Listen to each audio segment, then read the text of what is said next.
Hello बच्चों, कैसे हो आप सब। हमने गजानन माधव मुक्तिबोध द्वारा रचित कविता सहर्ष स्वीकारा है कि सप्रसंग व्याख्या एवं प्रश्नोत्तर किए थे। अब आगे इसके काव्य सौंदर्य एवं अर्थग्रहण संबंधी प्रश्नोत्तर करेंगे। इसका जो इम्पोर्टेंट पहरा है दूसरा, जाने क्या रिश्ता है, जाने क्या नाता है, जितना भी उड़ेलता हूँ भर भर फिर आता है, दिल में क्या झरना है, मीठे पानी का सोता है, भीतर वह ऊपर तुम, मुस्काता चांद ज्यों, धरती पर रात भर, मुझ पर त्यों तुम्हारा ही खिलता वह चेहरा है। इसका जो पहला प्रश्न है वो है भाव सौंदर्य स्पष्ट कीजिए। इसका उत्तर आएगा, इन काव्य पंक्तियों द्वारा कवि के भावना प्रधान व्यक्तित्व का पता चलता है। वह अपने हृदय को मीठे जल के स्रोत के समान मानता है, जिसमें प्रेम जल कभी समाप्त नहीं होता। वह अपनी माँ से बहुत अधिक प्रेम करता है। वह जितना प्रेम करता है उतना ही वह बढ़ता जाता है। वह अपनी माँ की तुलना चांद से करता है। तो ये था कविता का भाव सौंदर्य संबंधी प्रश्न। अब अगला प्रश्न है कि इन काव्य पंक्तियों में अलंकार सौंदर्य स्पष्ट कीजिए। तो पहला जो पॉइंट में लिखोगे आप इसमें अलंकार कि भर भर में पुनरुक्ति प्रकाश अलंकार है। नंबर 1 मुस्कुराता रात भर ज्यों में उत्प्रेक्षा अलंकार है और त्यों तुम्हारा में अनुप्रास अलंकार है। यहाँ पर आप 3 अलंकारों को स्पष्ट करेंगे। दिल में क्या झरना है, तो यहाँ पर आप प्रश्न अलंकार भी लिख सकते हैं। तीसरा जो प्रश्न है वो है भाषागत विशेषता का उल्लेख कीजिए, अर्थात कवि की जो इन काव्य पंक्तियों में किस भाषा का प्रयोग किया है। तो पहला जो है पॉइंट में लिखोगे इसको भी कि भाषा सरल सहज भावानुकूल एवं शुद्ध साहित्यिक खड़ी बोली है। नंबर 2 कवि ने संस्कृत निष्ठ शब्दावली का प्रयोग किया है। नंबर 3 काव्य की रचना मुक्त छंद में की गई है। नंबर 4 भाषा में चित्रात्मकता का गुण विद्यमान है, इसीलिए यहाँ पर दृश्य बिंब भी विद्यमान है। अगला जो इसमें आप पॉइंट लिख सकते हो भाषा सौंदर्य में, वो लिख सकते हो कि संस्कृत के तत्सम तद्भव शब्दों का मैंने बता दिया है। और कवि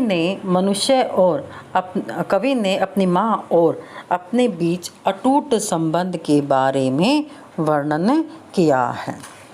अब इसके जो अर्थ ग्रहण संबंधी प्रश्न होंगे उसमें आपका जो पहला प्रश्न बनेगा वो ये बनेगा कि कवि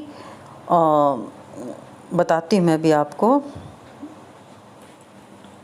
कि कवि ने यहाँ किसके बारे में बताया है। तो कवि ने यहाँ अपनी माँ के और अपने संबंध के बारे में बताया है। दूसरा प्रश्न कि कवि ने अपनी माँ की तुलना किससे की है।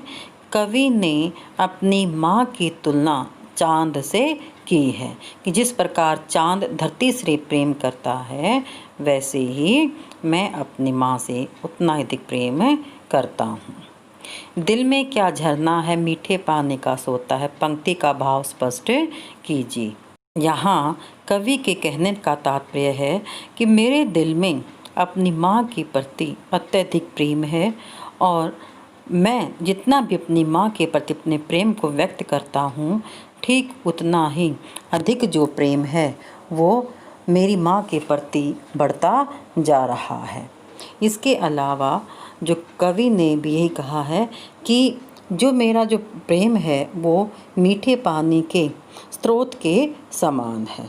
अब हम अगला जो पद है वो करेंगे जिसे काव्य सौंदर्य संबंधी प्रश्नोत्तर कि इसलिए कि तुम्हें तुमसे ही परिवेष्टित आच्छादित रहने का रमणीय यह उजेला अब सहा नहीं जाता, अब सहा नहीं जाता, नहीं सहा जाता। ममता के बादल की मंडराती कोमलता भीतर पिराती है कमजोर और अक्षम।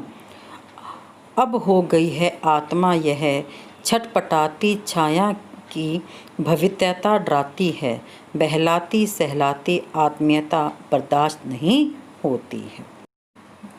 ममता के बादल की मंडराती कोमलता भीतर पिराती है।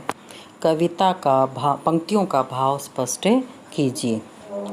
इन पंक्तियों में कवि ने अपनी विशिष्ट प्रिय को संबोधित करके कहा है कि अब उसके जीवन का वह पड़ाव आ चुका है कि जो ममता रूपी कोमलता कभी उसके हृदय को स्पर्श करते ही आनंद विभोर कर देती थी, जिसमें डूबकर वह आनंद मग्न हो सब कुछ विस्मृत कर देता था, अब वह भी उससे सहन नहीं होती। वह उसके हृदय को आनंद की अपेक्षा पीड़ा पहुंचाती है।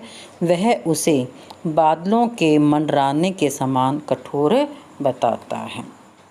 दूसरा है इसका, बहलाती सहलाती आत्मीयता बर्दाश्त नहीं होती। काव्य पंक्ति में निहित व्यंजना का भाव स्पष्ट कीजिए। आत्मीयता यानी कि अपनापन। तो आत्मीयता का वह भाव होता है जो हृदय को स्पर्श कर उसे आनंद एवं खुशी प्रदान करती है। किंतु यहाँ कवि के जीवन में वे प्रतिकूल परिस्थितियाँ आ गई हैं कि उसे आत्मीय जन भी अच्छे नहीं लगते और न ही उसकी बहलाने सहलाने वाली आत्मीयता उन्हें भाती है। अब कवि को केवल अपने प्रिय का जो है स्वीकार करना चाहता है, वह उसे सम्मिलित होने की कामना करता है। तीसरा कि इन काव्य पंक्तियों में व्यक्त भाषागत विशेषताएं बताइए। तो कवि ने आम बोलचाल के शब्दों के साथ संस्कृत निष्ठ शब्दावली का प्रयोग किया है, जिसमें परिवेष्टित, आच्छादित, रमणीय इत्यादि, अक्षम, भवित्यता इत्यादि ये हैं संस्कृत के शब्द। सहा नहीं जाता, नहीं सहा जाता में अनुप्रास अलंकार विद्यमान है। बहलाती सहलाती आत्मीयता बर्दाश्त में भी अनुप्रास अलंकार है। और कवि ने मुक्तक छंद का यहाँ प्रयोग किया है। छोटे छोटे वाक्यों का भी कवि ने प्रयोग किया है। इन काव्य पंक्तियों के यही 3 सौंदर्य बोध संबंधी प्रश्नोत्तर हैं। अब हम अंतिम जो पद है उस पद के सौंदर्य बोध संबंधी प्रश्नोत्तर करेंगे, जिसमें है सचमुच मुझे दंड दो हो जाऊं पाताल अंधेरे की गुफाओं में, विवरों में, धुएं के बादलों में, लापता कि वहाँ भी तुम्हारा ही सहारा है। तो अब इन काव्य पंक्तियों में देखते हैं कि काव्यांश का भाव सौंदर्य स्पष्ट कीजिए। कवि अपनी माँ की ममता से आच्छादित है, यानी कि वह उस माँ के प्रेम की 4 दीवारी से वह ढका हुआ है। वह मानता है कि पाताल के गहरे अंधकार में एकांतवास की अवधि में भी उसे माँ के प्रेम का सहारा ही मिलेगा। वहाँ भी उसकी यादें उसके साथ होंगी, जिसके सहारे वह जीवन बिताएगा। इससे उसके प्रेम की गहराई का पता चलता है। दूसरा प्रश्न, काव्यांश में प्रयुक्त किन्हीं 2 प्रतीकों का प्रयोग सौंदर्य समझाइए। जो पाताली अंधेरे की गुफाओं में, विवरों में शांत व एकांत स्थान का प्रतीक है, और धुएं के बादलों में घोर एवं गहन अंधकार अंधेरे स्थान का प्रतीक है। समझ जाएगा बेटा। अब अगला, काव्यांश की भाषा वैशिष्ट या भाषागत विशेषता पर टिप्पणी कीजिए।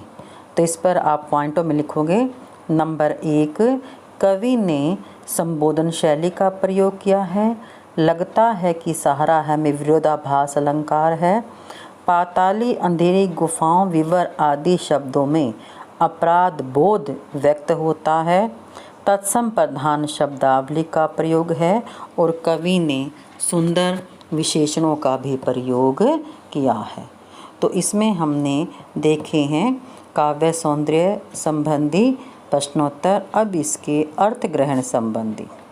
कवि दंड पाने की इच्छा क्यों रखता है? कवि अपनी माँ के प्रेम के बिना अकेला रहना सीखना चाहता है और वह गुमनामी के अंधकार में खो जाना चाहता है क्योंकि वह अपनी माँ से अत्यधिक प्रेम करता है और माँ के प्रेम ने कवि को भीतर से कमज़ोर बना दिया है, इसीलिए वह अपनी माँ से दूर हो जाना चाहता है। दूसरा, कवि दंड स्वरूप कहाँ जाना चाहता है और क्यों?